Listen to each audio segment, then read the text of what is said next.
اعوذ باللہ من الشیطان الرجیم بسم اللہ الرحمن الرحیم الحمد للہ الذی نور قلوب العارفین بنور معرفتہ واثبت فؤاد انبیائہ و اولیائہ بقصص الانبیاء والمرسلین وأكمل إيمان المسلمين والمؤمنين بولاية علي أمير المؤمنين عليه السلام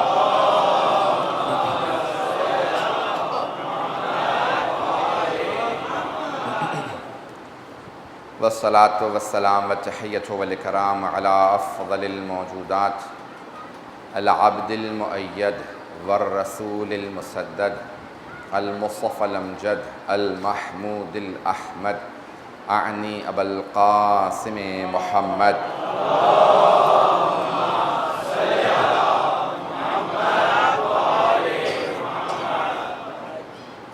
وعلى روحه ونفسه وسهره ووصيه سيد الأتقياء والأصفياء مولى الموالي إمام المتقين علي بن أبي طالب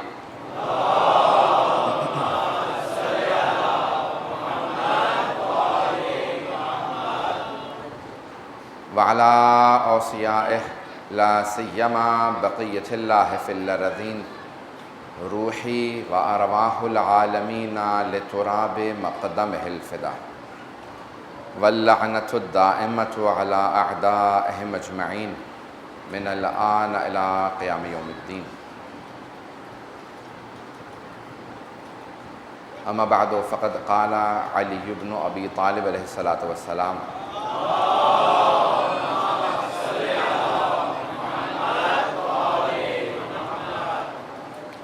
الحمد لله الذي لا يبلغ مدحته القائلون ولا يحصي نعماءه العادون ولا يؤدي حقه المجتهدون.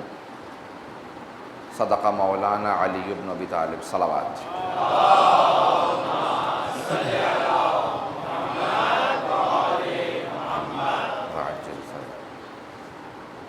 1437 کے محرم الحرام کا چاند نظر آ چکا ہے.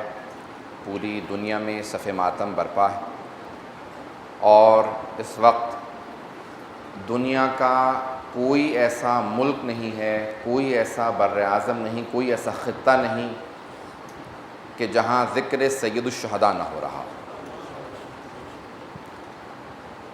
اور اہل بیت علیہ السلام کا یہ خاص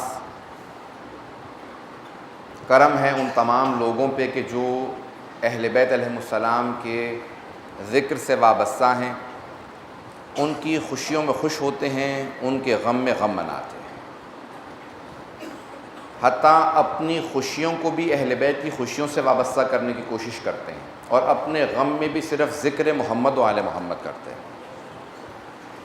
عزیزان گرامی، اس عشرے کا عنوان جو مجھے دیا گیا ہے وہ نہج البلاغہ ہے، اور 10 دن میں یا 10-12 مجالس کے اندر نہج البلاغہ سے انصاف نہیں کیا جا سکتا.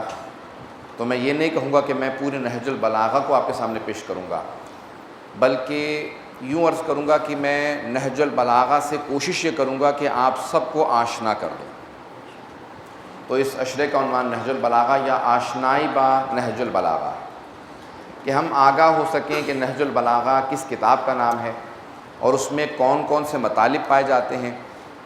تو میں ایک اس میں سے انتخاب کردہ مطالب، مولا کے خطبات، مکتوبات اور بہت سے کلمات قصار کو آپ کے سامنے پیش کروں گا. بہت سے بزرگ علماء، فقہاء، مجتہدین کئی برسوں سے نہج البلاغہ پڑھا رہے ہیں اور ابھی تک نہج البلاغہ مکمل طور پہ نہیں پڑھا پائے. تو اس کے لیے بہت زیادہ وقت درکار ہے. عزیزان گرامی، نہج البلاغہ سید رضی نے حضرت آیت اللہ العظمیٰ العلامہ المحقق سید رضی، جو امام موسیٰ کاظم علیہ السلام کی 5ویں پشت میں،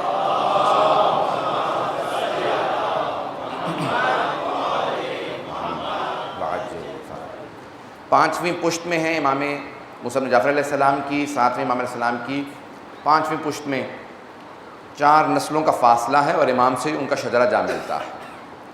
آج بھی جب آپ کاظمین زیارت کے لیے تشریف لے جائیں گے تو حرم کے باب القبلہ میں نہیں بلکہ باب القبلہ سے جب باہر نکلیں گے تو پہلے الٹے ہاتھ پہ ان کے بڑے بھائی سید مرتضیٰ کا روضہ ہے اور باہر دوسری طرف سید رضی کا، دونوں کی قبریں اور چھوٹی چھوٹی ذریحاں لگی ہوئی ہیں امام کی بارگاہ کے اندر۔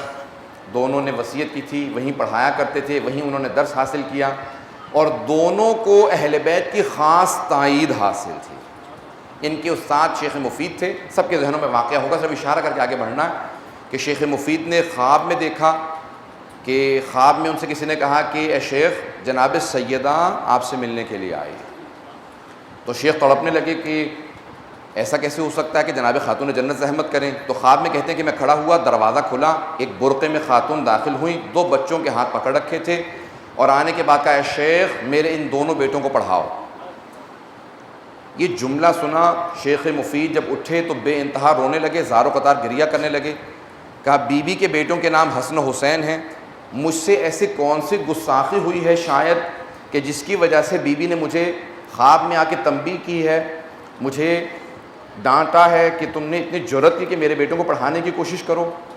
اس دن شیخ نے درس بند کر دیا، کہا آج سے درس نہیں پڑھاؤں گا، آج میری طبیعت ٹھیک نہیں ہے، پورا دن نہ کچھ کھایا، روتے رہے۔ کہا پروردگارہ کون سی ایسی گستاخی ہوئی کہ بی بی نے مجھ سے کہا میرے بیٹوں کو پڑھاؤ؟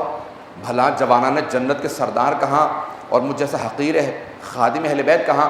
سوچ ہی رہے تھے کہ اتنے میں خادم آیا، کہا اے شیخ ایک سید زادی ہیں، وہ کہتی ہیں کہ مجھے شیخ سے ملنا۔ اب اچانک ایک مرتبہ پریشان ہونے لگے، خواب میں اسی رات جناب سیدہ کو دیکھا تھا تو فوراً دروازہ کھولا، کہ جس طرح سے خاتون جنت برقعے میں آئی تھی وہ سید زادی 2 بچوں کی انگلیاں پکڑے ہوئے، ایک 7 برس کا بچہ ایک 6 برس کا بچہ، حجرے میں داخل ہوئی۔ کہا اے شیخ یہ میرے 2 بیٹے ہیں، میں امیر المومنین کی نسل سے ہوں، میرے ان دونوں بیٹوں کو 10 پڑھاؤ۔ جیسے یہ جملہ سنا خواب میں جو 2 بچے دیکھے تھے وہ وہی 2 بچے تھے جو شیخ نے دیکھے تھے۔ فوراً اٹھے، کہا میں جتنی میری استطاعت ہے میں پورا دل لگا کر ان دونوں بچوں کو پڑھاؤں گا، کیونکہ خاتون جنت نے خواب میں مجھے حکم دیا انہیں پڑھانے کا۔ وہ دونوں بچے سید مرتضیٰ اور سید رضی تھے، جن کو شیخ نے بہت ہی محنت کے ساتھ، کیونکہ بی بی کا حکم آ چکا تھا، شیخ کو پڑھانا شروع کیا۔ نوجوانی میں سید مرتضیٰ بہت بڑے ادیب بن گئے، بہت بڑے شاعر بنے، تمام علوم پہ دسترس حاصل کی، اور نوجوانی میں نہج البلاغہ جمع کرنا شروع کی۔ کہا کہ میں اپنے پہلے مولا اور آقا کے تمام کلام کو جمع کروں گا، اور اس کا نام رکھا نہج البلاغہ۔ اور اس میں 3 حصے ہیں نہج البلاغہ میں۔ پہلا حصہ مولا کے خطبات ہیں جو مولا نے خطبے دیے، دوسرا حصہ مکتوبات کا ہے جو مولا نے خطوط لکھے ہیں مختلف لوگوں کو، اور تیسرا حصہ مولا کے کلمات قصار ہیں، مختصر احادیث ہیں۔ پہلے حصے میں جو مولا کے خطوط ہیں، بعض اوقات ترتیب 239 یا 240 ہوتی ہے، 2 خطبوں کو کچھ نے 1 شمار کیا، کچھ نے زیادہ شمار کیا کہ نہیں یہ 2 خطبے نہیں بلکہ 1 خطبہ ہے، تو ترتیب کم اور زیادہ ہو جاتی ہے، لیکن تقریباً 240 خطبے ہیں نہج البلاغہ میں، اور 79 خط ہیں، 79، 1 کم 80 مولا کی اس میں مکتوبات مکتوب ہیں، اور 480 کلمات قصار ہیں۔ یہ نہج البلاغہ کا مختصر صاحب کے سامنے تعارف ہے۔ اکثر لوگ پہلے خطبے سے شروع کرتے ہیں، اور جب پہلا خطبہ جو توحید پہ ہے بے انتہا سنگین، کہ خود نہج البلاغہ میں مولا فرماتے ہیں کہ کلام الامام امام الکلام، امام کا کلام تمام کلاموں کا امام ہوا کرتا ہے۔ جیسے تمام مخلوقات میں امام کا مقام ہوتا ہے، اسی طرح سے تمام مخلوقات کے کلام میں امام کے کلام کا مقام ہوا کرتا ہے۔ جیسے امام کی کوئی اللہ کی مخلوقات میں مثال نہیں ہوتی، اسی طرح سے امام کے کلام کی بھی کوئی مثال نہیں ہوتی، وہ بے مثال ہوتا ہے۔ اب امام علیہ السلام نے خود سے، اب اکثر لوگ جب شروع کرتے ہیں نہج البلاغہ کو تو پہلے خطبے سے شروع کرتے ہیں، اس کے بعد پھر ہمت ہار کے نہج البلاغہ رکھ دیتے ہیں۔ وہ کہتے ہیں کہ ہمارے بس کی بات نہیں کہ نہج البلاغہ سمجھ سکیں۔ کوشش یہ کرنی چاہیے کہ جب بھی آپ نہج البلاغہ شروع کریں تو تیسرے حصے سے شروع کریں، اس میں مختصر سے اقوال ہیں، بے انتہا گہرے ہیں، مولا کے ہر جملے کو سونے کے پانی سے لکھنے کی ضرورت ہے، تب لوگوں کو مولا کے کلام کی ارزش معلوم ہوگی۔ اب تک توجہ ہے مجھ میں کہ میرے ساتھ؟ تو عزیزان گرامی، مولا کا کلام بے انتہا نایاب ہے۔ اب میں یہاں پہ ایک عیسائی بہت بڑا رائٹر جس کا 2 برس پہلے انتقال ہوا ہے، لبنان کے بہت بڑے رائٹر تھے، نام جارج جورڈیک، یا عربی میں جارج جرداق کہا جاتا ہے، جرداق۔ یہ بہت بڑے ایک رائٹر تھے، مصنف تھے اور بہت بڑے ادیب تھے، عربی کے، عرب تھے لیکن عیسائی، پیدائشی عیسائی تھے۔ خود ہی اپنی کتاب میں لکھتے ہیں کہ میں نے کیسے امیر المؤمنین پہ لکھنا شروع کیا۔ کہا کہ میرا ایک دوست تھا، بہت گہری دوستی تھی، وہ شیعہ تھا، ایک دن آیا اور مجھ سے کہنے لگا، ایک بہت بڑی کانفرنس تھی، وہاں پہ میرا خطاب تھا، کہا کہ یہ نہج البلاغہ ہے، اس کو ضرور پڑھیے گا۔ تو کہا کہ میں عیسائی تھا، میں مسلمانوں کی کتابیں نہیں پڑھا کرتا تھا۔ میں نے فوراً سوال کیا نہج البلاغہ کس کی کتاب ہے؟ کہا کہ یہ امیر المؤمنین علی بن ابی طالب علیہ السلام کا کلام ہے۔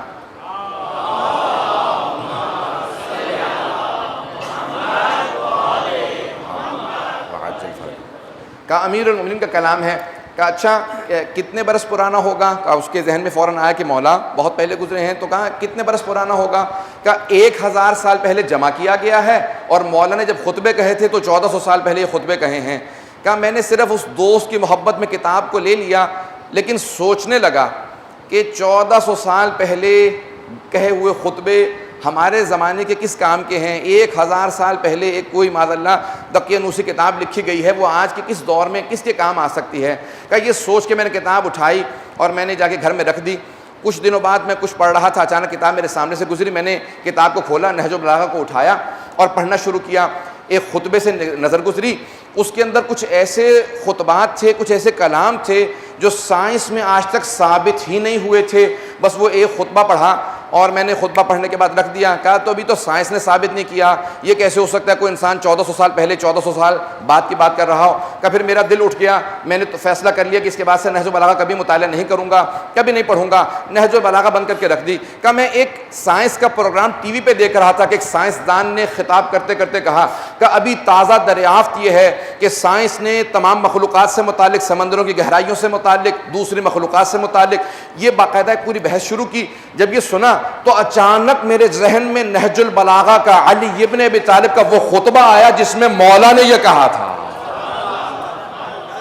اچانک میرا دل پریشان ہونے لگا کہ 1400 برس پہلے واقعاً کوئی علی بن ابی طالب وہ کلام کہا گیا جو سائنس آج دریافت کر رہی۔ کہا میں نے فوراً پڑھنا شروع کیا۔ کہا جب میں نے پڑھنا شروع کیا تو وہ عیسائی رائٹر کہتا ہے کہ میں نے جوانی میں پہلی مرتبہ 30-35 برس کی عمر میں پڑھا تھا، 90 برس سے زیادہ کہ وہ تھے 2 سال پہلے جب انتقال ہوا۔ کہ میں اپنی زندگی میں اول سے آخر تک 200 مرتبہ نہج البلاغہ کا مطالعہ کر چکا ہوں۔ کا 200 مرتبہ نہج البلاغہ کا مطالعہ کر چکا ہوں، اور جتنی مرتبہ پڑھتا ہوں ہر دفعہ کچھ نہ کچھ نیا کلام میرے سامنے منکشف ہوتا ہے، جسے پڑھنے کے بعد یقین ہو جاتا ہے کہ متقین کے امام کا نام، علم لدنی رکھنے والے کا نام علی ابن ابی طالب تھا۔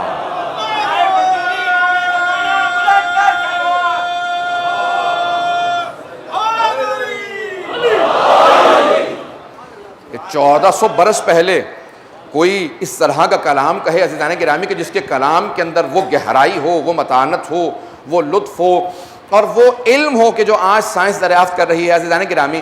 اب اس نے لکھنا شروع کیا اور اس نے مولا پہ بے انتہا کتابیں لکھی ہیں، اور ایک کتاب کا نام ہے الصوت العدالۃ الانسانیہ، انگریزی میں اس کے کئی ترجمے ہو چکے ہیں، the voice of human justice, انسانی عدالت کی ندا یا آواز۔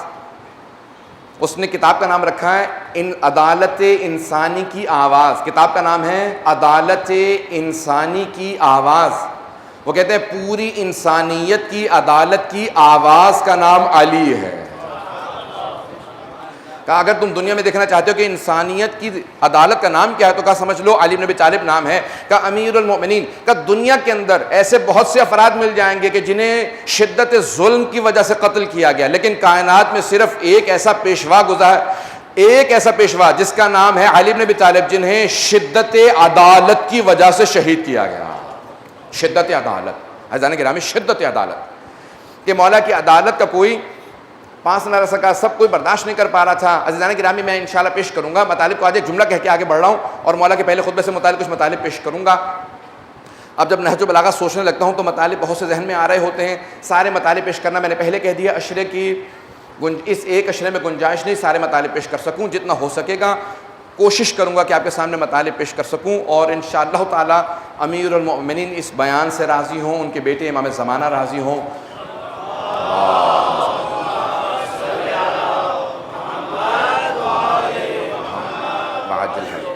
تو عزیزان گرامی نہج البلاغہ مولا کیا فرماتے ہیں کہ اگر اسی نہج البلاغہ میں فرماتے ہیں، اگر آپ پہلا جو مولا کا اپنے ظاہری حکومت کے بعد خلافت کے بعد خطبہ ہے، جسے آج آپ لوگ اپنی سادہ زبان میں مینیفیسٹو کہتے ہیں، جسے منشور کہا جاتا ہے کہ انسان بتاتا ہے میں حکومت جب چلاؤں گا تو کیسے حکومت چلاؤں گا، تو امیر المؤمنین نے جو نظام دیا ہے، کہا کسی کو کوئی بھی عہدہ نہیں ملے گا جب تک کہ اس میں صلاحیت نہ پائی جاتی ہو۔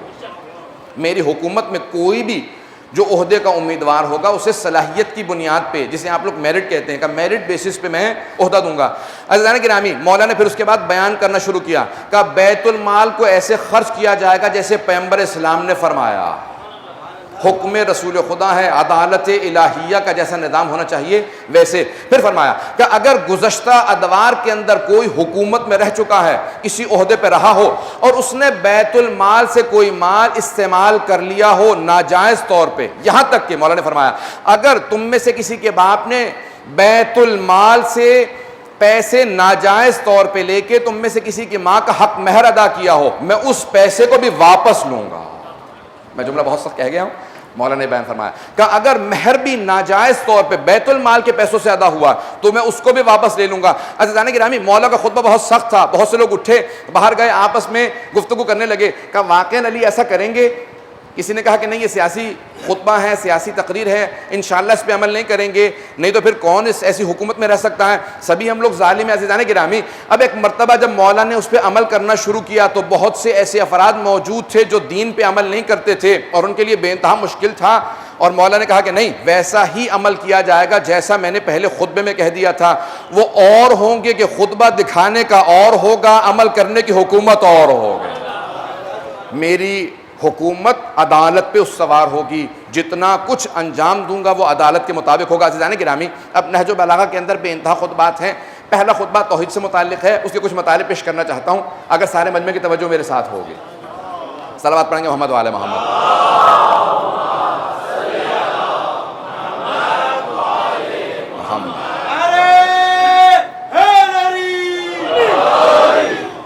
تو عزیزان گرامی میں جانتا ہوں کہ مستورات کو وہاں سے اٹھایا گیا کیونکہ رش بہت زیادہ، بہت سے لوگ کھڑے ہوئے ہیں۔ انشاءاللہ تعالیٰ پہلی شب کی مجلس ہے، آہستہ آہستہ سب لوگ سیٹل ہو جائیں گے۔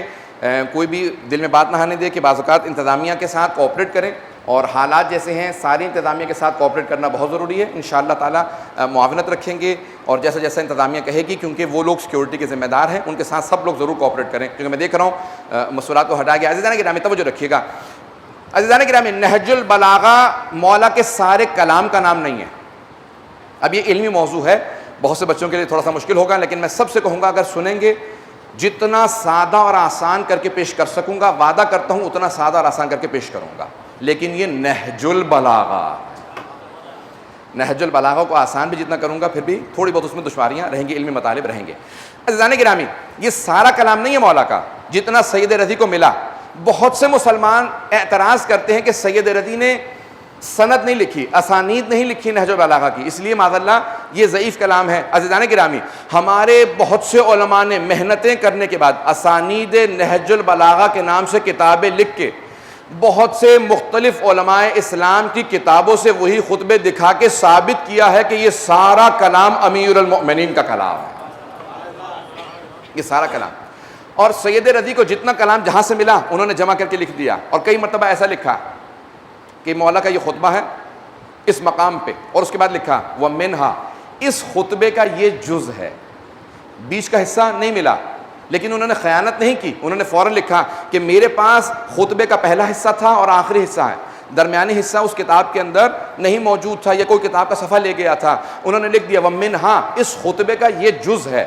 عزیزان گرامی اس وقت ایک بہت بڑے عالم دین ہیں، ان کے اجداد بڑے بڑے مراجع تقلید گزرے ہیں، جناب حجت الاسلام والمسلمین سید صادق موسوی، ایران کے ہیں، مشہد کے ہیں، لیکن رہتے لبنان میں بیروت میں ہیں، تقریباً 60 برس کے ہوں گے، میری ان سے بہت ملاقاتیں ہوئی ہیں۔ 5 جلدوں میں انہوں نے کتاب لکھی ہے جس کا نام ہے تکمیل نہج البلاغہ، تکمیل نہج البلاغہ، یعنی سید رضی کو جو خطبوں کے جز نہیں ملے انہوں نے دوبارہ وہ تمام کتاب خانے، وہ تمام لائبریریاں چھان ماری جہاں پہ پرانی قدیمی کتابیں رکھی تھی، وہاں سے وہ تمام خطبے دوبارہ تلاش کر کے نکالے، اور وہ جز جو نہج البلاغہ کے اندر نہیں تھے ان کو دوبارہ وہاں پہ درج کیا۔ آپ سوچ سکتے ہیں کتنی لوگ اپنی زندگیاں وقف کر دیتے ہیں اہل بیت کے کلام کو سمجھنے کے لیے، اس کو جمع کرنے میں۔ اہل بیت کے کلام کو صرف جمع کرنا، پڑھنا، سمجھنا، سیکھنا انسان کی زندگی میں وہ برکتیں عطا کرتا ہے جو آپ کو پوری زندگی کی محنتوں سے کبھی حاصل نہیں ہو سکتا۔ صرف و صرف بعض اوقات انسان ایک خطبے کو جب حفظ کرتا ہے، یاد کرتا ہے، تو انسان کو سمجھ میں نہیں آ رہا ہوتا کہ یہ میری زندگی میں تبدیلیاں آ رہی ہیں، یہ برکتیں نازل ہو رہی ہیں، یہ کہاں سے آ رہی ہیں؟ وہ اس ایک خطبے کی برکت ہے جو انسان نے حفظ کیا۔ جب ایک بہت بڑے محدث شیخ عباس قمی سے کسی نے کہا، ایک خاتون نے کہا، توجہ مجھ میں کہ میرے ساتھ، شیخ عباس قمی جنہوں نے مفاتیح الجنان جمع کی ہے، یہ دعائیں ائمہ کی زیارات سب جمع کی، ان سے ایک خاتون نے کہا میرا بچہ بہت بیمار ہے، ذرا دعا کر دیجئے۔ انہوں نے کہا پانی لاؤ۔ پانی جب لائیں تو انہوں نے اپنی انگلیاں اس میں گھمائیں، کہا جا کے بچے کو پانی پلا دینا۔ کہا شیخ آپ نے نہ کوئی دعا پڑھی، نہ کوئی اس کے اندر خاک شفا ڈالی، نہ کوئی کلام ڈالا، اور صرف انگلیاں گھما کے آپ کہہ رہے ہیں کہ جاؤ جا کے بچے کو پانی پلا دو۔ کہ ان انگلیوں نے ہزاروں احادیث اہل بیت لکھی ہیں، کیا اہل بیت اتنی بھی میری ان انگلیوں کی آبرو نہیں رکھیں گے؟ کہ مجھے یقین ہے تمہارے بچے کو شفا مل جائے گی۔ وہ خاتون کہتی ہے کہ جیسے ہی میں نے بچے کو وہ پانی پلایا میرا بچہ اٹھ کے بیٹھ گیا۔ عزیزان گرامی، ہمارے ایمان میں، ہمارے یقین میں کمی ہے، اہل بیت میں کوئی کمی نہیں ہے۔ اہل بیت کے اندر وہ تمام کے تمام اعجاز پائے جاتے ہیں جو کہ اہل بیت میں ہونے چاہیے۔ عزیزان گرامی، آئیے ذرا نہج البلاغہ کے اس پہلے خطبے کے کچھ جملوں کو آج آپ کے سامنے پیش کرنا چاہتا ہوں۔ عزیزان گرامی، مولا نے توحید سے متعلق بہت سے خطبے کہے ہیں۔ ایک کرس مورٹیمر کے نام سے ایک انگریز ہے جو چند برس پہلے، شاید 8-9 برس پہلے مسلمان ہوا اور اس کے بعد اہل بیت کا ماننے والا بنا، شیعہ ہوا۔ میری اس سے متعدد ملاقاتیں رہیں اور اس سے میں نے پوچھا کہ تم کس طرح سے شیعہ ہوئے، کیسے ماننے والے بنے اہل بیت کے؟ اس نے کہا میں نے صرف اور صرف چند خطبے پڑھے تھے امیر المؤمنین کے، ان خطبوں کو پڑھنے کے بعد مجھے یقین ہو گیا تھا کہ وہ اہل بیت جو 1400 سال پہلے توحید اس طرح سمجھا سکتے ہیں وہی حق کے راستے پہ ہے۔ جو 1400 سال پہلے ایسی توحید سمجھا کے جا رہے ہیں کہ اگر آج بڑے سے بڑے کسی سائنسدان کو کہو کہ تمہیں پی ایچ ڈی کی سند دی جائے گی، 3 سال 4 سال 5 سال لگا کے صرف ایک ایسا خطبہ لکھ دو جیسا نہج البلاغہ نے علی ابن ابی طالب نے کہا، کہ صرف ایسا خطبہ لکھ دو، سوچ کے لکھ دو، تو کہا کوئی نہیں لکھ سکتا جو علی ابن ابی طالب نے فی البدیہ کہا ہے۔ فی البدیہ سمجھتے ہیں؟ نوجوانوں کی خاطر عرض کر رہا ہوں۔ عزیزان گرامی، ایک آدمی نے سوال کیا مولا سے، نہج البلاغہ کیا؟ سوال کیا کہ یا علی، عربی زبان میں سب سے زیادہ استعمال ہونے والا حرف کون سا ہے؟ 27 حروف تہجی ہیں، جسے آپ الفابیٹیکل لیٹرز کہتے ہیں، الف سے لے کے یہ تک۔ عربی میں 27 حروف تہجی ہیں، الف با تا ثا۔ کہ مولا سب سے زیادہ استعمال ہونے والا حرف کون سا ہے الف سے لے کے یہ تک؟ تو مولا نے مسکرا کے کہا کہ سب سے زیادہ استعمال ہونے والا حرف الف ہے۔ کہ یا علی، آیا ایسا ممکن ہے کہ آپ میرے لیے کوئی ایسا خطبہ لکھیں جس میں الف نہ آئے؟ مولا نے کہا لکھنے کو چھوڑ، سننا شروع کر، میں ابھی ایسا خطبہ دوں گا جس میں الف نہیں آئے گا۔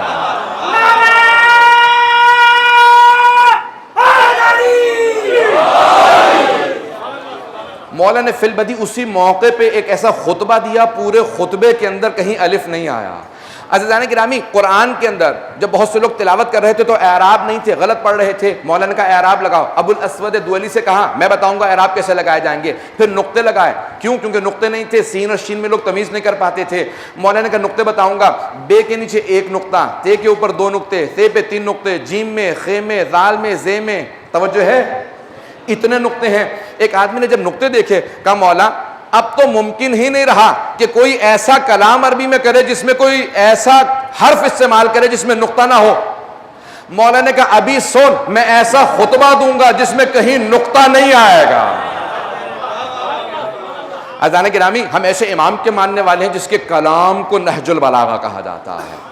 آج تک دنیا دم بخود ہے۔ مولا نے فی البدیہ ایسی دعائیں کہی ہیں، ایسے خطبے دیے ہیں کہ جن کو سوچنے کے لیے، سمجھنے کے لیے، ان کی تشریح کرنے کے لیے، شرح لکھنے کے لیے، تفسیر کرنے کے لیے کئی برس کی ضرورت ہے۔ عزیزان گرامی، بہت بڑے بڑے مفسر گزرے ہیں نہج البلاغہ کے۔ ایک نام ہے ابن ابی الحدید معتزلی، اہل سنت کے بہت بڑے عالم ہیں۔ 700-750 سال پہلے 20 جلدوں پہ مشتمل انہوں نے نہج البلاغہ کی تفسیر لکھی ہے، 20 جلدوں پہ مشتمل۔ وہ کہتے ہیں میں جتنی مرتبہ نہج البلاغہ کو پڑھتا ہوں مجھے ہر دفعہ نئے مطالب نظر آتے ہیں. اور اس کے بعد ایک جملہ لکھا, کہا علی کے کلام کو پڑھنے کے بعد یقین ہو جاتا ہے کہ علی کا کلام تحت کلام الخالق و فوق کلام البشر. میں نے ترجمہ نہیں کیا ہے لیکن پھر بھی بہت سے لوگ پہنچ گئے ہیں.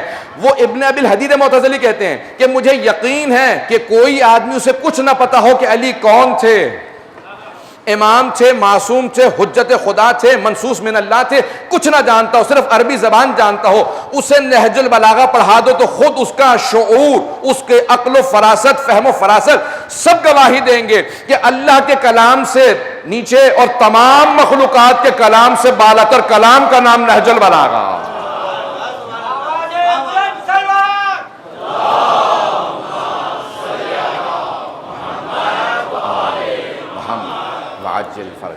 عزیزان گرامی, توحید پہ اتنی دلیلیں دی ہیں مولانا امیر المومنین نے نہج البلاغہ میں, اور سادہ اور آسان بھی اور بہت پیچیدہ اور گہری دلیلیں بھی دی ہیں. جس درجے کا آدمی ہوگا اس درجے کے حساب سے مولانا نے دلیل دے رکھی ہے. اگر سائنسدان پڑھے گا تو اسے یقین ہو جائے گا کہ نہج البلاغہ میں دلیل میرے لیے توحید کے اوپر موجود ہے. کوئی سادہ آدمی پڑھے گا, ایک سادہ سی دلیل پیش کرتا ہوں اور پھر پہلے خطبے سے متعلق چند مطالب پیش کروں گا. مولا فرماتے ہیں, اے میرے فرزند محمد حنفیہ, اگر اللہ کے علاوہ اور کوئی خدا ہوتا لَأَتَتْكَ رُسُلَهُ, تو وہ بھی اپنے رسولوں کو بھیجتا. توجہ کیجیے گا عزیزان گرامی, مولا فرماتے ہیں اگر اللہ کے علاوہ اور بھی کوئی خدا ہوتا تو وہ بھی اپنے رسولوں کو بھیجتا. 1,24,000 انبیاء, ہر نبی ہر رسول آ کے ایک ہی بات کہہ رہا ہے, لا الہ الا اللہ, اللہ کے سوا کوئی معبود نہیں. ہر نبی کا ایک ہی بات کو دہرانا اور لوگوں کا ان کو مختلف توبیخیں کرنا, سزائیں دینا, سنسار کرنا, آگ لگا دینا, لیکن پھر بھی سب کا ایک ہی جملہ دہراتے رہنا, لا الہ الا اللہ, اس بات کی دلیل ہے کہ اللہ کے علاوہ کوئی معبود نہیں. کیونکہ اگر ہوتا تو وہ کہتا کہ میں بھی اپنے رسولوں کو بھیجتا ہوں, اللہ اپنے سارے کے سارے رسولوں کو بھیج کے اپنے آپ کو منوا رہا ہے, میں بھی اپنے رسول بھیجتا ہوں, اپنے نبی بھیجتا ہوں. کہ سارے انبیاء کا صرف ایک اللہ کے لیے دعوت دینا اس بات کی دلیل ہے کہ ایک معبود ہے. نہیں سمجھا پایا عزیزان گرامی, سادہ کر کے پیش کروں. اگر کوئی بچہ دوڑتا ہوا آئے, مولا فرما رہے ہیں, میں اس کو سادہ مثال دے کے پیش کر رہا ہوں. اگر بچہ دوڑتا ہوا آئے اور آپ سے کہے کہ فلاں مقام پہ آگ لگ گئی ہے, تو آپ شاید توجہ نہ دیں. اور اگر دوسرا بچہ آ کے کہے کہ وہاں آگ لگ گئی ہے, آپ تھوڑا سوچنا شروع کریں گے. اور اگر تیسرا بچہ آ کے کہے وہاں آگ لگ گئی, چوتھا, پانچواں, 10واں, 20 بچے آ کے آپ کو کہیں کہ وہاں آگ لگ گئی ہے, اب آپ مجبور ہوں گے کہ جا کے دیکھیں کہیں ایسا نہ ہو کہ آگ لگ گئی ہو. عزیزان گرامی, اگر سادہ سے نادان بچے آ کے کہیں کہ وہاں پہ آگ ہے تو آپ جا کے دیکھیں گے. اور اگر 1,24,000 معصوم انبیاء بار بار آ کے ایک جملہ دہرائیں کہ کوئی معبود نہیں سوائے اللہ کے, مولا فرماتے ہیں کہ اگر ایک ہی بات کو 1,24,000 معصوم نبی دہرا رہے ہیں, بیٹا دنیا کو بتا دو اس اللہ کے علاوہ کوئی معبود نہیں جس کے اتنے مرسلین آ کے بتا رہا ہے. کتنی سادہ لیکن کتنی گہری گفتگو ہے. مولا ہر انسان کے درجے کو دیکھ کے ویسا کلام کرتے ہیں. جیسا آدمی آگے سوال کرتا ہے مولا اس کے حساب سے, بچے کو سمجھانا چاہیں تو بچے کے حساب سے, بزرگ ہو, سائنسدان ہو, عالم ہو, اس کے حساب سے. اور پھر مولا فرماتے ہیں, آئیے ذرا پہلے خطبے کے چند جملے پیش کرنا چاہتا ہوں. الحمدللہ الذی لا یبلغ مدحتہ القائلون. مولا فرماتے ہیں اگر تمام تعریفیں کرنے والے جمع ہو جائیں تاکہ اللہ کی تعریف کر سکیں, اس کی مدح و ثنا کر سکیں, اس کی حمد بجا لائیں, تو کہا سب کی کوششیں ختم ہو جائیں گی لیکن اللہ کی تعریف کوئی نہیں کر سکے گا. الحمدللہ الذی لا یبلغ مدحتہ القائلون کا جتنے بولنے والے ہیں وہ جتنی بھی تعریفیں بجا لائیں, کا تعریف اس خدا کی کہ جس کی تعریف کرنے والے تعریف بیان نہیں کر سکتے. وَلَا يُحْصِي نِعْمَاءَهُ الْعَادُونَ. اور اگر تمام کے تمام نعمتوں کو گننے والے اللہ کی نعمتوں کو گننا شروع کریں تو سب کا گننا تمام ہو جائے گا, اس کی نعمتیں ختم نہیں ہوں گی. کیا تم گنتے رہو گے اللہ کی کس کس نعمت کو گنو گے؟ عزیزان گرامی, میں کسی شہر میں کہیں مجلس پڑھنے گیا ہوا تھا تو ایک صاحب بالکل ٹھیک تھے, اچانک وہ ایک دن مجلس میں آئے تو ان کی ایک آنکھ نہیں کھل رہی تھی.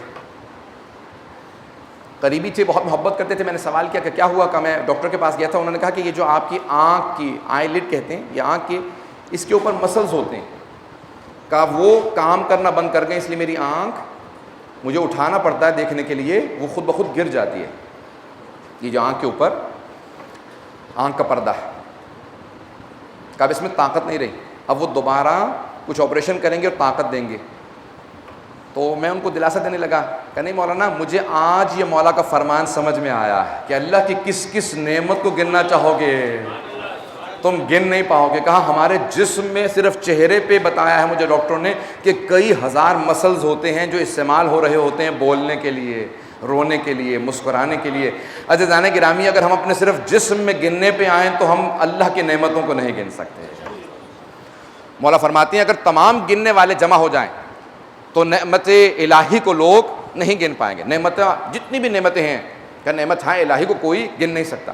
ولا یؤدی حقہ المجتہدون کا کوشش کرنے والے. یہاں مجتہد بے معنی لغوی اصطلاحی معنی میں نہیں. مجتہد یعنی وہ نہیں کہ جو اجتہاد کرے، بلکہ مجتہد یعنی جو کوشش کرے لغوی معنی میں. مولا فرماتے ہیں اگر تمام کوششیں کرنے والے جمع ہو جائیں، ولا یحصی نعماہ العدون ولا یؤدی حقہ المجتہدون کا اگر تمام کوششیں کرنے والے جمع ہو جائیں تو اللہ کا کوئی حق ادا نہیں کر سکتا. پتہ نہیں جملوں کو پہچان پا رہا ہوں کہ نہیں، صرف ترجمہ کر رہا ہوں. اگر صرف پہلے خطبے کا ترجمہ ہی پیش کر دوں تو بہت مشکل ہے. عزیزان گرامی آئیے ذرا جلدی پیش کروں گا. مولا فرماتے ہیں کہ دین میں سب سے پہلی چیز کا نام ہے کہ اللہ کی معرفت حاصل کرو، اور اس کی معرفت حاصل کرنے کا حق یہ ہے کہ تم اس کی توحید کے قائل رہو. اور توحید کا حق یہ ہے کہ اللہ سے مخلص رہو، اخلاص سے مانو، اسے اپنا رب مانو. کہا جب کہہ رہے ہو نا کہ اللہ سب سے بڑا ہے، اللہ اکبر، نماز میں ہاتھوں کو بلند کرو. آپ نے دیکھا ہے جب ہم ہاتھوں کو بلند کرتے ہیں عدالت میں جائیں نا تو ہاتھ اٹھا کے قسم کھائی جاتی ہے، جو کچھ کہوں گا سچ کہوں گا، سچ کے سوا کچھ نہیں کہوں گا. مولا فرماتے ہیں جب دونوں ہاتھ اٹھا کے کہو کہ اللہ سب سے بڑا ہے، اللہ اکبر، اللہ سب سے عظیم ہے، تو کم از کم نماز میں جھوٹ نہ بولو، دل سے کہو پروردگارہ تو سب سے باعظمت ہے. کہ توحید کیا ہے، اے کاش کہ نہج البلاغہ کے خطبے اگر ہمیں سمجھ میں آ جائیں، میں اے کاش پیش کر سکوں، صرف ترجمہ صحیح طرح سے پیش کر سکوں. مولا توحید کو بیان کرتے ہیں کہ یہ ساری کائنات سجانے والی ہستی کا نام اللہ سبحانہ و تعالیٰ ہے. عزیزان گرامی تھوڑی سی توجہ کیجیے گا. مولا فرماتے ہیں کہ اس نے اس طرح سے دنیا کو خلق کیا کہ اس کے سامنے کوئی مثال پہلے موجود نہیں تھی.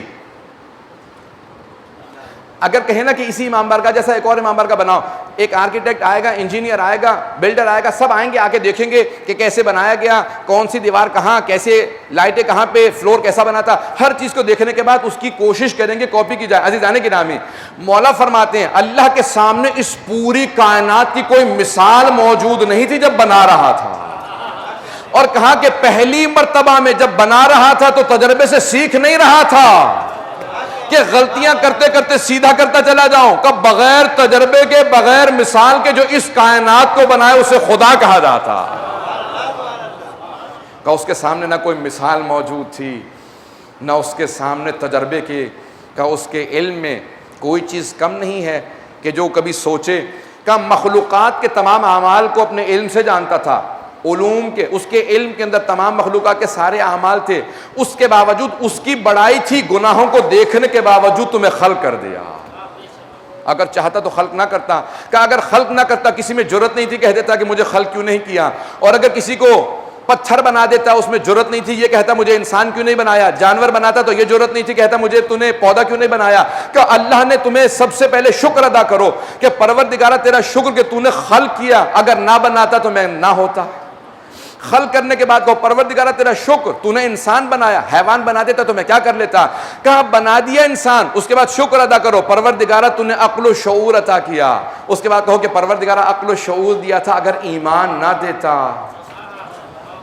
تو میں بھی مشرکین و کفار کی طرح ہوتا. پروردگارہ تیرا شکر تو نے ایمان عطا کیا، پروردگارہ تیرا شکر تو نے علی جیسا امام عطا کیا.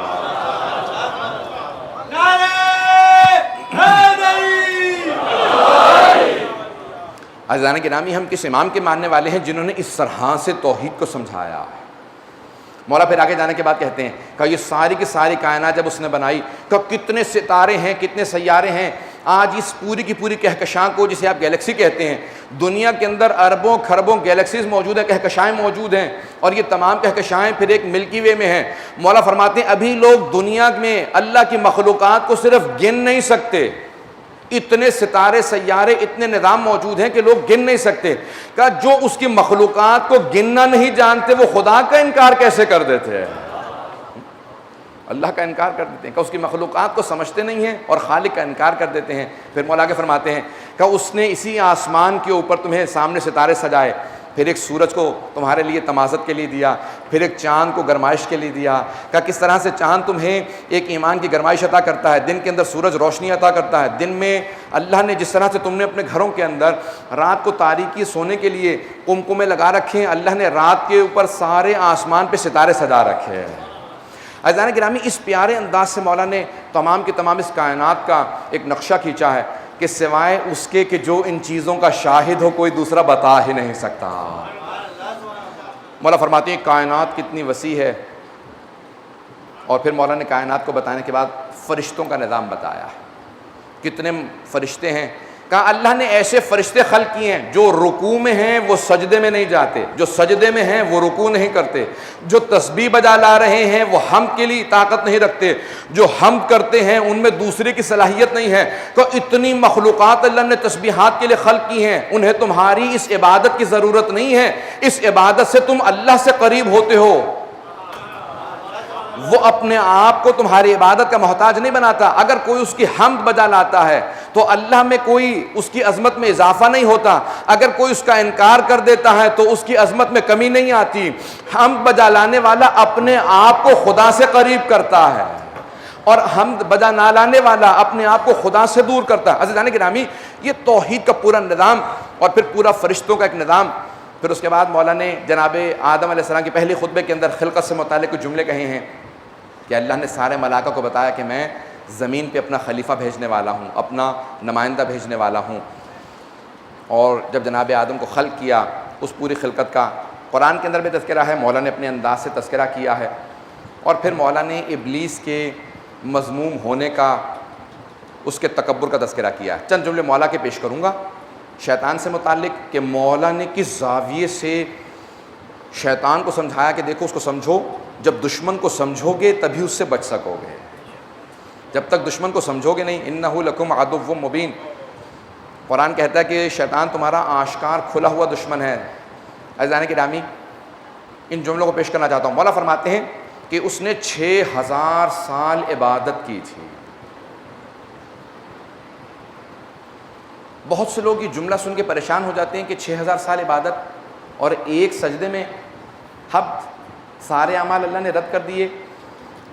عدالت سے بالاتر وہ رحمان و رحیم ہے، اس کی رحمت ہر چیز سے بالاتر ہے، حتیٰ عدالت سے زیادہ اس کی رحمت ہے. ورحمتی وسعت کل شیء، قرآن میں کہتا ہے کہ اور میری رحمت ہر چیز پہ احاطہ کیے ہوئے ہے. توجہ ہے مجمع کی میرے ساتھ؟ تو مولا سمجھا رہے ہیں اس جملے کو کہ ایک سجدے کی وجہ سے 6000 سال کی عبادت رد نہیں ہوئی. مولا فرماتے ہیں کہ آزمائش کے بعد وہ جو اندر کا شیطان کا تھا وہ کھل کے سامنے آیا. اس کے اعمال قبول نہیں ہو رہے تھے. اللہ متقین سے اعمال کو قبول کرتا ہے. شیطان کے تمام اعمال فرشتوں پہ آشکار نہیں تھے. وہ اس کی ظاہری عبادت کو دیکھ کے اسے بلا رہے تھے آسمان پہ، اور اللہ اس کے دل کا بھید جانتا تھا کہ یہ سب کچھ دکھاوے کے لیے کر رہا ہے. 6000 سال کی عبادت رد اس وقت ہوتی ہے جب قبول ہو رہی ہو. پتہ نہیں واضح ہے یا نہیں؟ مولا نے کہا رد تو اللہ تب کرتا جب وہ قبول ہو رہی ہوتی. وہ سب کچھ دکھاوے کے لیے تھا. جس دن آزمائش ہوئی اس کے سارے اعمال کھل کے سامنے آ گئے. وہ جو اندر کا شیطان تھا وہ سب سارے فرشتوں پہ واضح ہو گیا کہ سارے فرشتے جا جا کے اسے کہتے تھے. معصوم کی روایت ہے جب اللہ نے کہا نا کہ یہ آدم ہے میں نے اسے خلق کیا، جب اس میں اپنی روح پھونک دوں گا تو اس دن تم سب سجدے میں گر جانا اس کے سامنے، لیکن تم میں سے ایک ایسا ہوگا جو اس کو سجدہ نہیں کرے گا اور اسی پہ قیامت تک کے لیے میری لعنت ہوگی. تو کہا جب یہ جملہ سنا سارے فرشتے تڑپنے لگے، رونے لگے، اور ابلیس کے پاس آئے ایک ایک کر کے سب فرشتے. کہا ہمارے لیے دعا کر دے کہ وہ میں نہ ہوں جس پہ اللہ کی لعنت ہو. مولا فرماتے ہیں کہ شیطان نے سب کے لیے دعا کی لیکن اپنے لیے دعا نہیں کی. اتنا مغرور و متکبر تھا. کہا پروردگارہ ان پہ لعنت نہ بھیجنا. یہ نہیں کہتا تھا مجھ پہ لعنت نہ بھیجنا.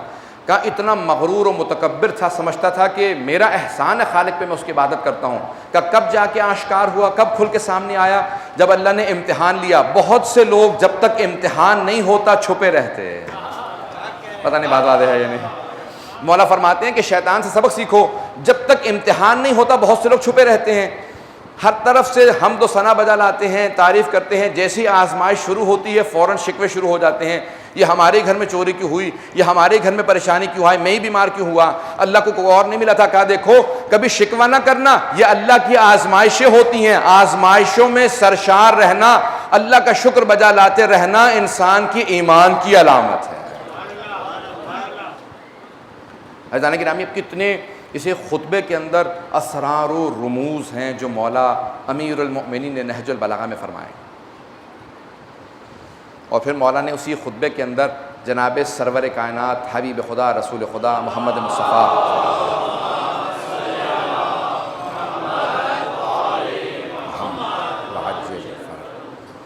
ان کی عظمت کو بیان کیا۔ عزیزان گرامی، ان خطبوں کے اندر آئیے ذرا میں انشاءاللہ آنے والے دنوں میں پیش کروں گا تفصیل سے، ان خطبوں کے اندر کس تفصیل سے مولا نے جناب ختم مرتبت کا تعارف کروایا، ان کی عظمت کا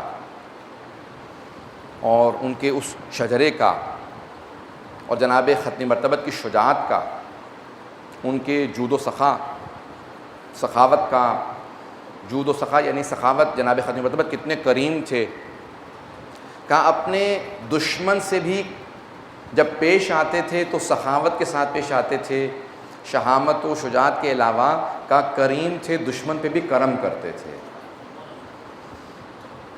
کہ رسول خدا بے انتہا۔ اب جناب ختم مرتبت کا تعارف اگر پاکستان میں ایوارڈ دیا جاتا ہے سیرت النبی لکھنے پہ، اے کاش کہ کوئی آدمی نہج البلاغہ سے سیرت نبی کو مرتب کرے کہ مولا امیر المؤمنین نے سیرت رسول خدا کیا فرمائی۔ آئیں صرف ایک جملے کو پیش کروں گا اور آگے خطبے کے جملوں کی طرف جاؤں گا۔ مولا نہج البلاغہ میں فرماتے ہیں کہ کان رسول اللہ صلی اللہ علیہ وسلم طبیب دوار بطبہ، کا ایک ایسے طبیب تھے، ایک ایسے لوگوں کے نفوس کا علاج کرنے والے تھے کہ جو اپنی طبابت کو، اپنی پریکٹس کو اپنے ہاتھ میں لیے معاشرے کے ساتھ چلتے تھے۔ پتہ نہیں توجہ ہے یا نہیں مجھ میں کی مولا، آپ نے دیکھا ہے اکثر ڈاکٹر اپنی پریکٹس کھولتے ہیں، اپنی کلینک کھول لیتے ہیں، سرجری اب مختلف نام ہیں، اور کہتے ہیں لوگ آئیں علاج کے لیے۔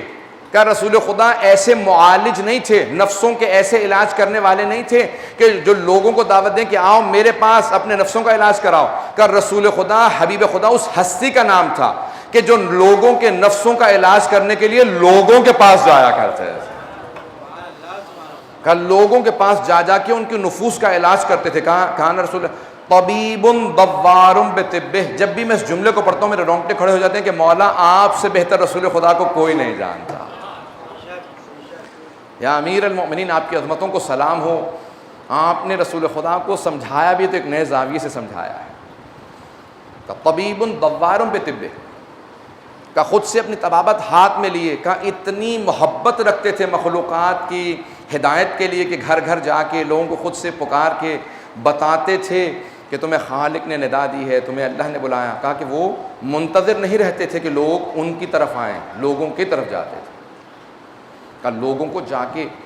عزیزان گرامی، اللہ نے ارسال اور بعث کا قرآن میں لفظ استعمال کیا، انا ارسلنا رسلنا بالبینات، انا بعثنا، یا ہم نے بھیجے، رسول بھیجے ہیں، بعث کیے ہیں۔ مولا فرماتے ہیں کہ اللہ نے بھیجا انبیاء کو، رسول خدا حتیٰ کفار و مشرکین کے جب عذاب سے متعلق سوچتے تھے تو روتے تھے کہ پروردگارا، میں چاہتا ہوں کہ ان سب کو ہدایت ہو جائے۔ وہ اللہ جو ارحم الراحمین ہے، وہ کہہ رہا ہے کہ اگر میرے رحم کا سب سے باعظمت مثال کو دنیا میں دیکھنا چاہتی ہو تو میرے حبیب رحمت للعالمین کو دیکھ۔ کس طرح سے مولا نے جناب ختم مرتبت کے اس رویے کو پیش کیا۔ جملے کو پیش کرنا چاہتا ہوں، فضائل کا جملہ ہے۔ میں جانتا ہوں کہ نہج البلاغہ بہت سے جب سن کے آئیں گے تو یہی سوچیں گے کہ مولا کے بے انتہا فضائل آئیں گے، مولا کے علوم کے جتنے فضائل ہیں یہاں پیش کروں گا، لیکن ایک جملہ مولا کی ذوالفقار سے متعلق سن لیجئے۔ جب سوال کیا کسی نے، کہا یا علی، رسول خدا جنگ کیوں نہیں کرتے تھے؟ صرف ایک جنگ میں، حنین میں آپ نے تلوار اٹھائی، اس کے علاوہ ہمیشہ امیر المومنین سے کہتے تھے یا علی اب حملہ کیجئے۔ کہا تم نے قرآن نہیں پڑھا؟ کہا قرآن میں رسول خدا کی تلوار کا، شمشیر کا کہاں تذکرہ ہے؟ کہا قرآن میں سورہ انبیاء میں اللہ نے فرمایا ہے کہ وما ارسلناک الا رحمۃ للعالمین، اے میرے حبیب ہم نے آپ کو عالمین کے لیے رحمت بنا کے بھیجا۔ کہ رحمت کا تقاضا یہ ہے کہ پھر تلوار نہ چلے، کیونکہ وہ رحمت الہی ہیں۔ تو فوراً سوال کرنے والے نے سوال کیا، کہا یا علی پھر آپ نے تلوار کیوں چلائی؟ کہا کیونکہ وہ رحمت الہی تھے، میں جلال الہی ہوں۔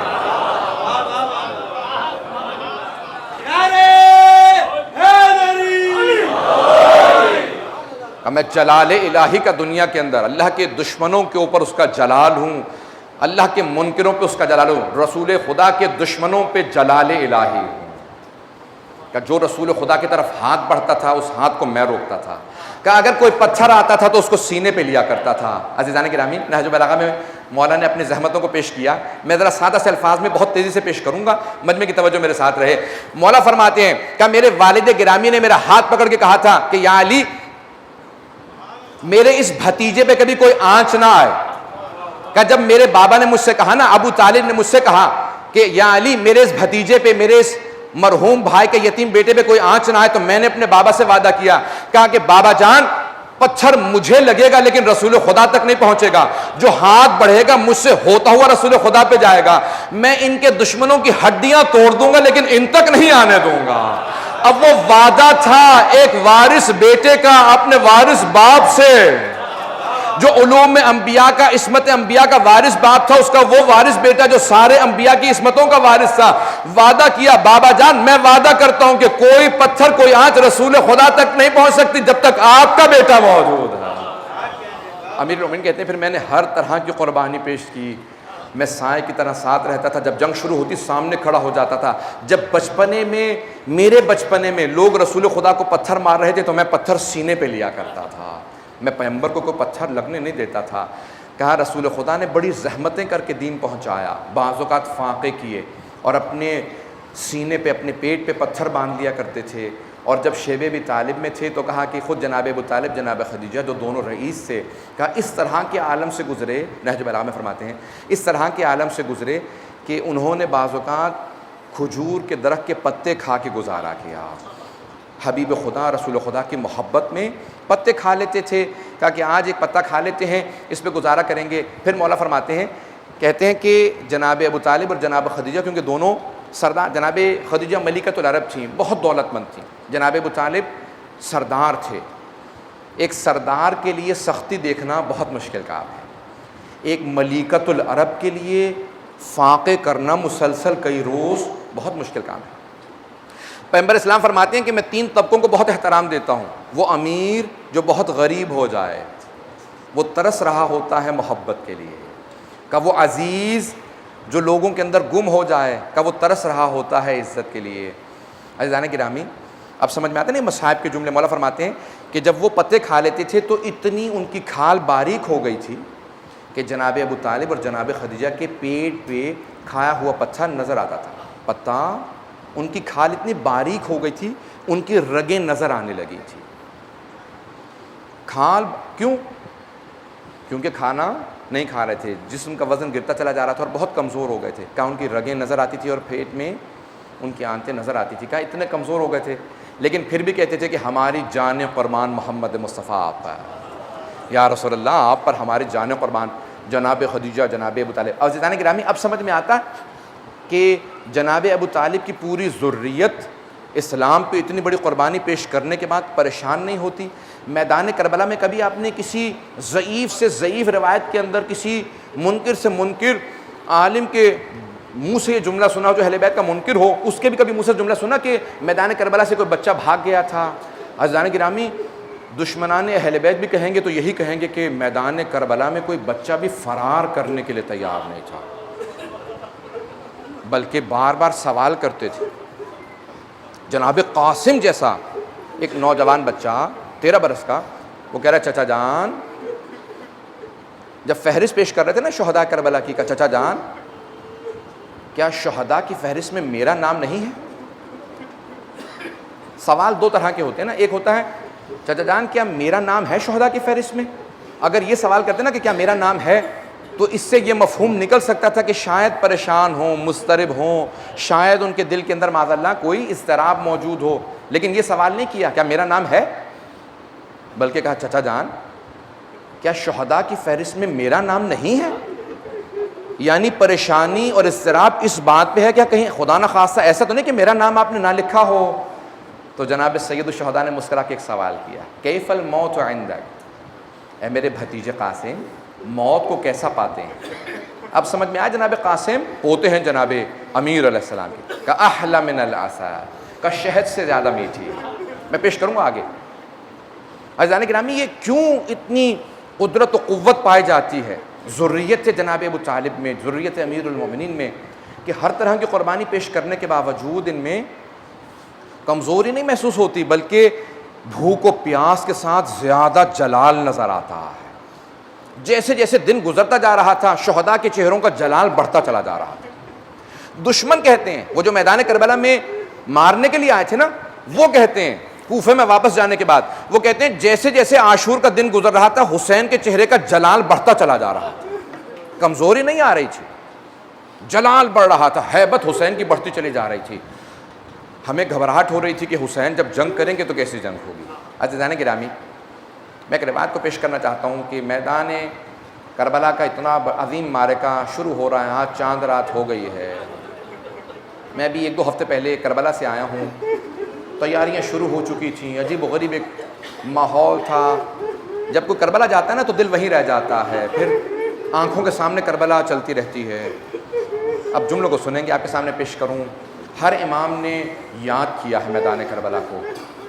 امام رضا علیہ السلام ریان ابن شبیب کے ساتھ بیٹھے ہیں، امام کے بہت ہی قریبی، مستند ترین روایات میں سے روایت ہے ہمارے ہاں مصاحب کی، شاید میں نے گزشتہ برس پیش کی ہو۔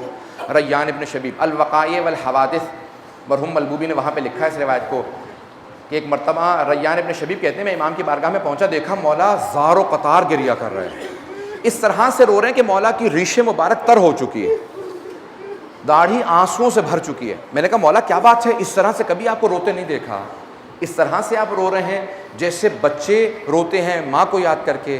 تو مولا نے کہا یبن شبیب، اے شبیب کے بیٹے تمہیں نہیں معلوم محرم شروع ہو گیا، تمہیں نہیں معلوم ہمارے جد کی شہادت کے دن آ گئے ہیں۔ کہا میں فوراً تڑپنے لگا، کہا مولا میں نے بھی چاند نہیں دیکھا تھا۔ روایت تو لانی ہے، جملوں کو سنیں گے، کوشش کیجئے گا ہر آنکھ میں آنسو ضرور آئے۔ معال مجلس مصائب مجلس ہوتے ہیں۔ کہ مولا میرے ذہن میں نہیں تھا کہ محرم شروع ہو گیا، تو مولا نے روایت تو لانی ہے، مولا نے جملہ کہا یبن شبیب ان کنتا باکین علی شیئن فابکی للحسین، اے شبیب کے بیٹے اگر کبھی بھی رونا آئے کسی بھی بات پہ، اپنے ہی مصائب پہ رونا آ رہا ہو تو اپنے غم کو بھلا کے میرے جد حسین پہ رونا۔ کہا میرے جد حسین وہ مظلوم امام ہیں کہ جب بھی میری پھپھیاں ان پہ روتی تھی انہیں تازیانے مار کے چپ کرا دیا جاتا تھا۔ کہا یبن شبیب انہو قتل کالکبش، کہا میرے جد حسین کو ایسے ذبح کیا گیا جیسے ایک گوسفند کو ذبح کیا جاتا۔ اجرکم اللہ، مجھے معاف کیجئے گا سخت جملے پیش کرنے والا ہوں۔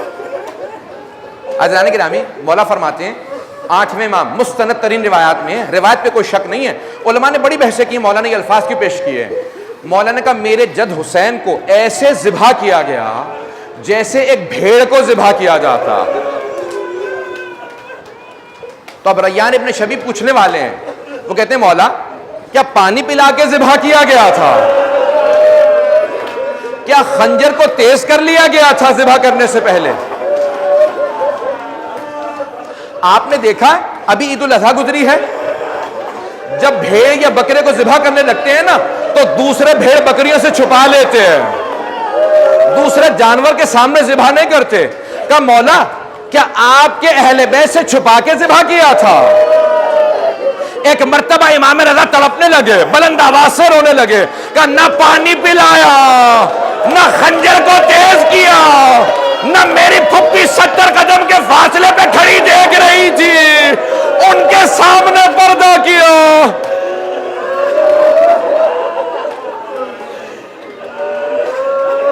کہا مولا جب یہ کوئی چیز نہیں تو پھر کیوں کہا آپ نے؟ علماء بڑی بحث کرتے ہیں، کیوں کہا کہ جیسے ایک گوسفند کو ذبح کرتے ہیں، جیسے ایک بھیڑ کو ذبح کرتے ہیں۔ آپ نے دیکھا جب کوئی آدمی بھیڑ کو ذبح کر رہا ہو تو کوئی روکنے والا نہیں ہوتا، کوئی نہیں کہتا مت ذبح کرو مت مارو، کوئی روکنے والا نہیں ہوتا۔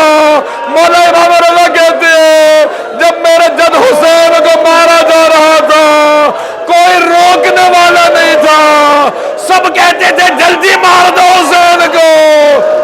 ایک مرتبہ میدان کربلا میں زلزلہ آنے لگا، ایک بی بی برقع سر پہ لے کے خیمے سے باہر آئی، دونوں ہاتھ سر پہ رکھے۔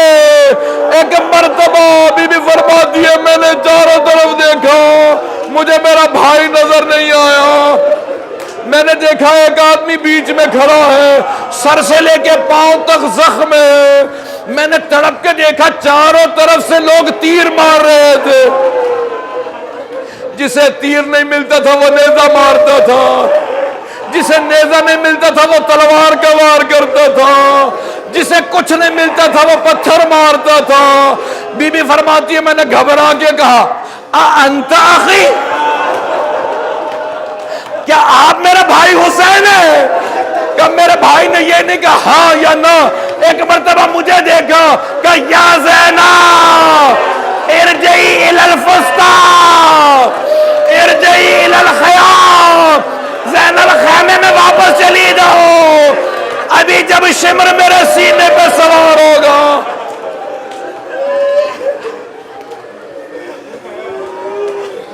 الا لعنت اللہ علی القوم الظالمین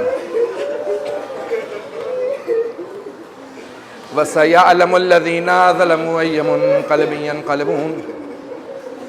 بس بھئی چاند رات ہے، آپ تیار رہیے گا، یہ از ایام مصائب کے ایام۔ ہاتھوں کو بلند کیجئے، مختصر سی دعا کے لیے میں نے جلدی ختم کر دی ہے مصائب۔ ہاتھوں کو بلند کیجئے گا۔ پروردگارا، میں ہمیشہ یہ جملہ کہا کرتا ہوں، جب بڑے بڑے علماء نے پوچھا نا امام زمانہ سے مولا آپ کے شیعوں کے لیے کوئی پیغام ہے، تو امام زمانہ نے کہا میرے شیعوں سے کہنا جب بھی میرے ظہور کی دعا مانگے میری پھپھی زینب کا واسطہ دیں، اللہ میری پھپھی کا واسطہ رد نہیں کرتا۔ آئیں بھئی سب ہاتھوں کو بلند کیجئے گا، ذرا ایک مرتبہ کہیں پروردگارا چادر جناب زینب کا واسطہ، ہماری گنہگار آنکھوں کو امام زمانہ کا ظہور دیکھنا نصیب فرما۔ پروردگارا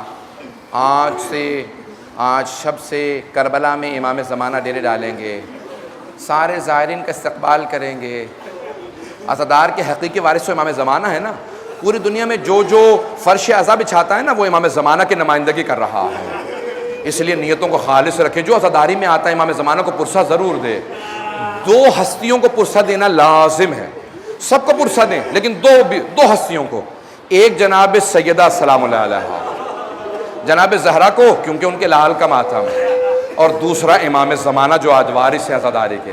آئیں بھی ذرا مل کے ہاتھوں کو بلند کر کے کہیے گا پروردگارا دنیا میں بہت ظلم بڑھ چکا ہے، ظالموں کا خاتمہ فرما، داعش کا تمام دہشت گردوں کا خاتمہ فرما، داعش کو غارت فرما، مؤمنین کی حفاظت فرما، ہمارے مقامات مقدسہ کی حفاظت فرما، نجف و کربلا کی، سامرہ کی بلد کی، شام کے تمام روضوں کی، کاظمین کی حفاظت فرما۔ پروردگارا جنت البقیع تعمیر ہوتا دیکھنا نصیب فرما۔ پروردگارا جنت البقیع کی ان ٹوٹی ہوئی قبروں کا واسطہ کہ جب جناب سید الشہداء جا رہے تھے تو پہلے نانا کے روضے پہ آئے، پھر ماں کی قبر پہ آئے۔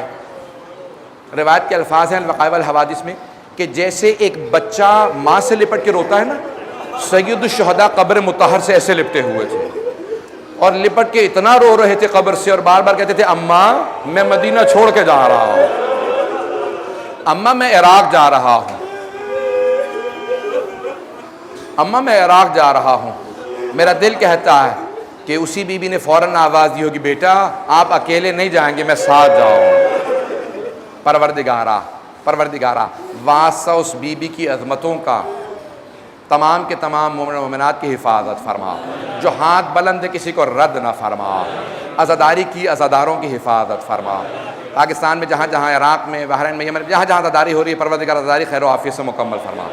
پروردگارہ، ایک اور واسطہ دوں گا میں مکمل کر دوں گا، پروردگارہ ایک آخری واسطہ دے رہا ہوں، پروردگارہ واسطہ ہے اس امام کا کہ جو آج کربلا معلیٰ کے اندر سارے زائرین کا استقبال کر رہے ہوں گے، اور استقبال کرتے ہوئے کن جملوں کو دہراتے ہیں؟ زیارت نہیہ ذرا جا کے پڑھیے گا، اس کے جملوں کو ذرا دیکھیے گا، بڑے مصائب ہیں اس کے اندر۔ مولا فرماتے ہیں اے میرے جد حسین، اب میں صبح و شام آپ پہ گریا کروں گا، بدلت دموع دما، اگر میرے آنسو خشک ہو جائیں تو میں خون کے آنسو بہاؤں گا۔ مولا جب بھی میری پھپھیاں آپ پہ روتی تھی انہیں تازیانے مارے جاتے تھے، مولا اب میں صبح و شام آپ پہ گریا کروں گا۔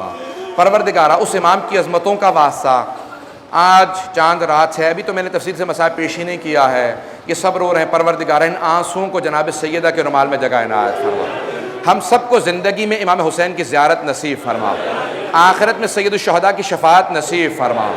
پروردگارہ جو جہاں جہاں پہ بسا ہوا ہے، پروردگارہ جو مرادیں رکھتا ہے، جس نے التماس سے دعا کی ہے، جو جس طرح کی پریشانی رکھتا ہے، سب کی پریشانیاں دور فرما، التماس سے دعا کرنے والوں کی دعائیں مستجاب فرما، بے اولادوں کو اولاد عنایت فرما، مقروضوں کے قرض ادا فرما، پریشان حالوں کی پریشانیاں دور فرما۔ ربنا تقبل منا انك انت السميع العليم بحق محمد وآله الطيبين الطاهرين المعصومين صلوات۔